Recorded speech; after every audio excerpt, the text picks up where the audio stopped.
how do you help a child reach their full potential? I mean, it's a huge question, right? Well, today we're going to dig into a framework called Yancha that actually offers a really detailed roadmap for that exact journey. So let's see what it's all about. So here's how we're going to break this down. First, what exactly is Yancha? Then we'll look at the framework and how it works. After that, we'll talk about the end goal, the Yancha child. And finally, we'll touch on the science that it's all built on. All right, let's get right to it. What is the core idea behind this whole concept? It all really kicks off with this question. It's something every parent, every educator thinks about. The challenge feels universal, but Yancha offers a surprisingly structured answer.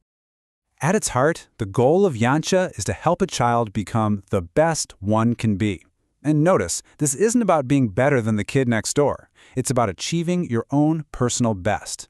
The big question, of course, is how do you actually do that? Well, the Yancha approach believes it all rests on three main pillars. First, you have to help a child figure out their own unique strengths. Then, you encourage them to go after what they're genuinely interested in. And finally, and this is so important, you give them the tools to overcome the obstacles they're definitely going to face. And this is where it gets really interesting.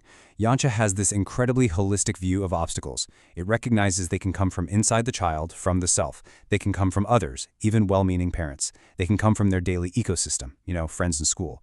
And they can even come from the huge external environment. The idea is to get a child ready for challenges, no matter where they come from. So how does Yancha actually pull this off? Let's get into the framework and see what the building blocks of this whole program look like. Now, the first thing to get is that this is not a short-term fix. It's not a weekend workshop. We're talking about a long-term developmental path that supports a kid from as early as 4 years old all the way up to young adulthood at 21, and it adapts as they grow. So for the younger kids, starting around age 4, the focus is all about building a solid foundation. The program guides them through developing 26 essential life skills, the big ones, like communication, problem solving, and managing their emotions. Then, as they hit the teen years, the focus shifts.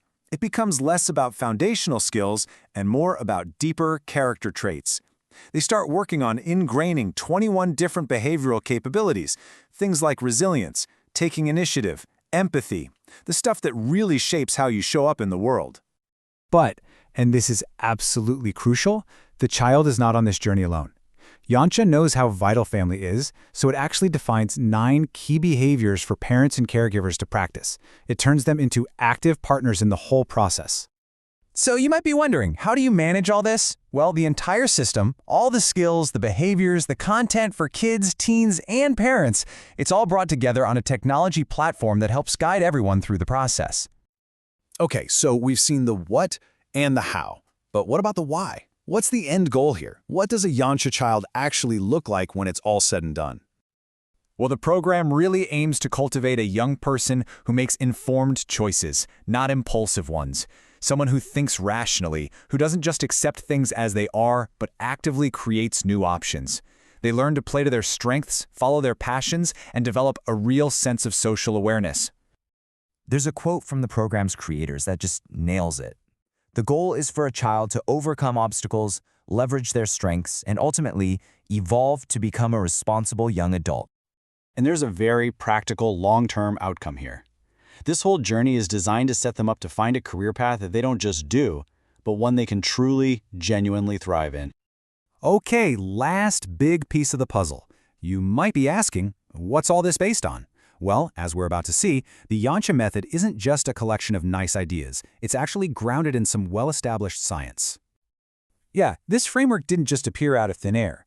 It draws from major theories in psychology and behavioral science. For instance, it uses Martin Seligman's PERMA model, which is all about building well-being. And it pulls from Howard Gardner's theory of multiple intelligences, which says, hey, people are smart in different ways. This scientific backbone is what gives the whole approach its structure and credibility. So, to wrap it all up, first, Yancha defines full potential as just becoming the best version of yourself. Second, it gives you that structured framework of skills and behaviors for everyone involved. And third, the whole point is to cultivate a rational, responsible, and self-aware young adult. So the Yancha model gives us this clear map for development, but it also leaves us with a really powerful question to think about for ourselves and for the kids we care about. If we know what the building blocks of potential are, What are the obstacles, both inside and out, that are really standing in our way?